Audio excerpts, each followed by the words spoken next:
Okay, welcome everyone to the video. This is one I've wanted to do for a while. We are going to discuss the best options to set up a home theater to get the most out of a Star Wars experience at home.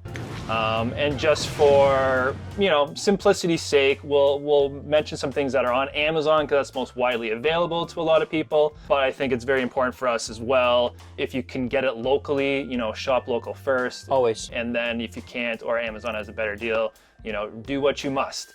But everything we talk about, I will link in the description. And you can get the details there, you can do your shopping, you can do your price comparisons, whatever it is you gotta do if you're interested in anything we talk about. So without further ado, Ged, so I started out watching Star Wars as a kid on VHS, right? On VHS on a old crappy TV, and it blew my mind. And as I got older, I think my parents bought a 53-inch projection TV. Projo. Yeah. That thing weighed probably a metric ton, but it was like bigger than my first apartment in Toronto. Yeah, I like watching Star Wars on that. Next up on, again, VHS tape was awesome. And then what happened next kind of blew my mind and kind of made me a snob for how much I need Star Wars to look good. And to lots of people kind of hate on this, but when George Lucas released those special editions back into theaters, my parents then got to take me in theater and I got to watch Star Wars on, the best setup, the way George Lucas meant it to be, right?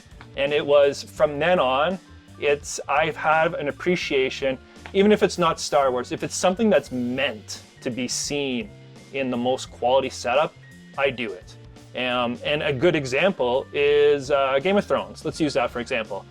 HBO is expensive for a lot of people, but when Game of Thrones season came around, I would buy HBO just for Game of Thrones. $20 a month, take it. Would not care, take my money. Yep. And there was one time I tried, everyone's done it before, you shouldn't, but torrents or streaming on Kodi, and it lasted one episode for me. I'm like, I think you sent me a message after that. You're like, I'm never doing this never again. It was the worst experience. And that might be okay for some people out there. You just want to know what's going on and that's it. But I know there's so much work that's put into, the score, the CGI, the special effects. The cinematography, the lighting, the lighting effects. So much in there, and to get that, soak that up, you need the best stuff possible. Yep. So that is the purpose of this video. A lot of you have seen Ged on this channel, but if you haven't actually visited his channel, you might not know he's a bit of an AV geek, tech expert, whatever you want to call it. He knows his stuff. Let's just say that. So I guess a little bit about me, and it is kind of weird to talk about yourself. So a little bit about my background. So I was a sales manager with Future Shop for years. Which is basically Best Buy for you in the US. It's basically if you're young or American, it's Best Buy. And really fell in love with home theater. I've had the ability to build probably 40 to 50 systems for friends and family over the years. Not to mention this thing. Not to mention what we get far off in the distance here. Yeah. And as well, so I now work for a media agency out west.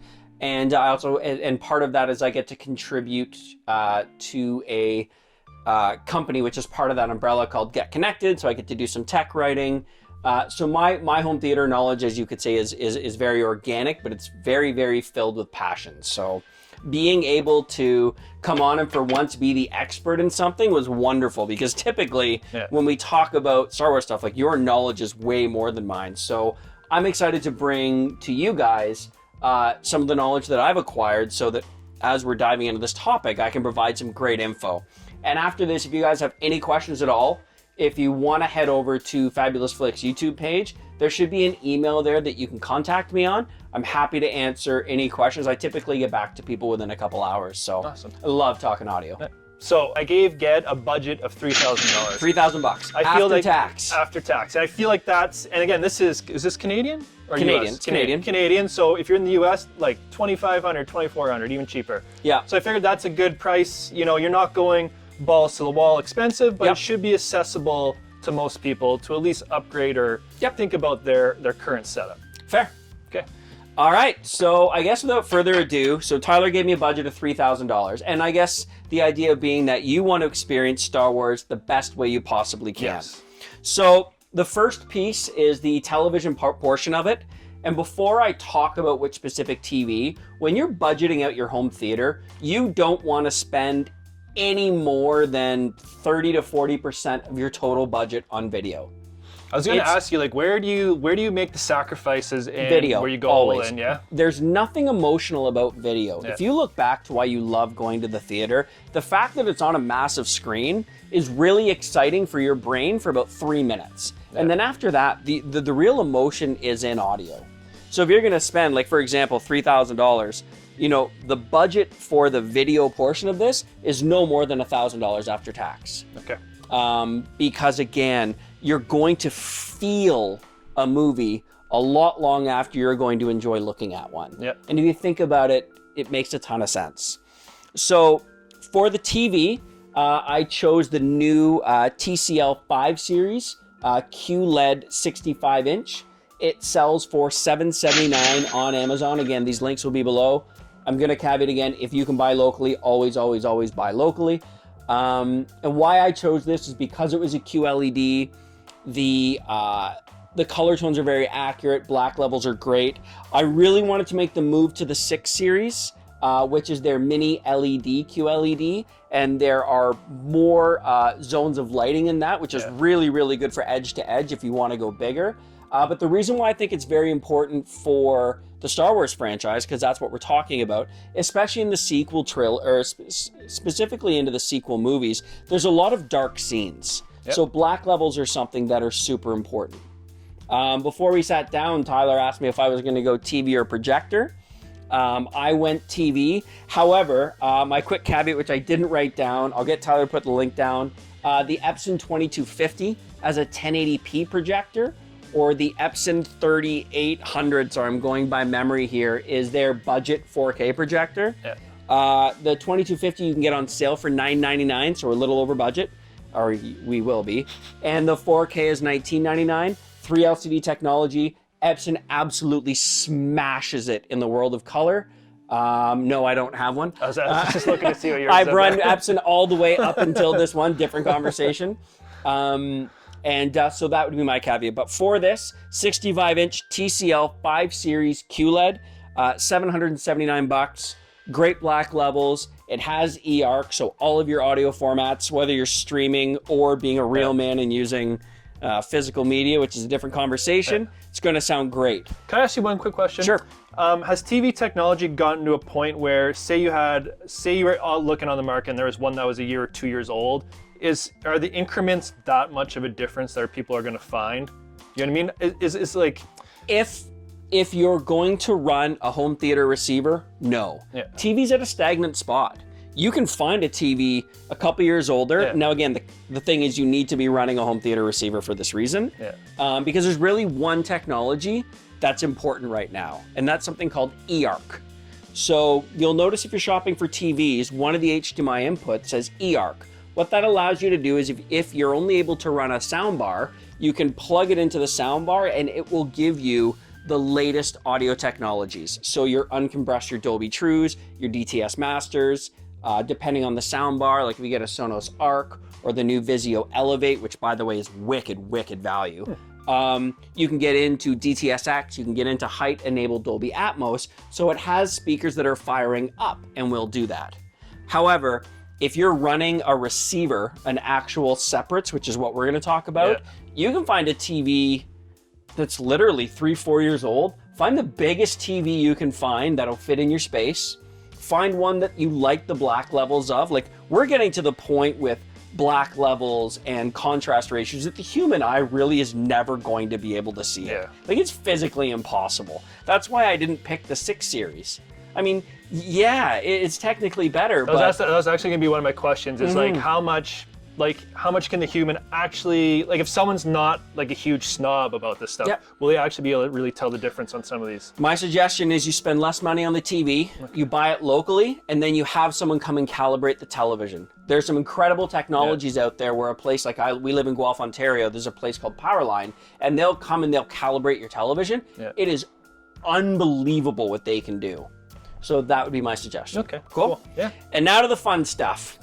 Audio. This one, the speakers took me forever to decide on. Yeah.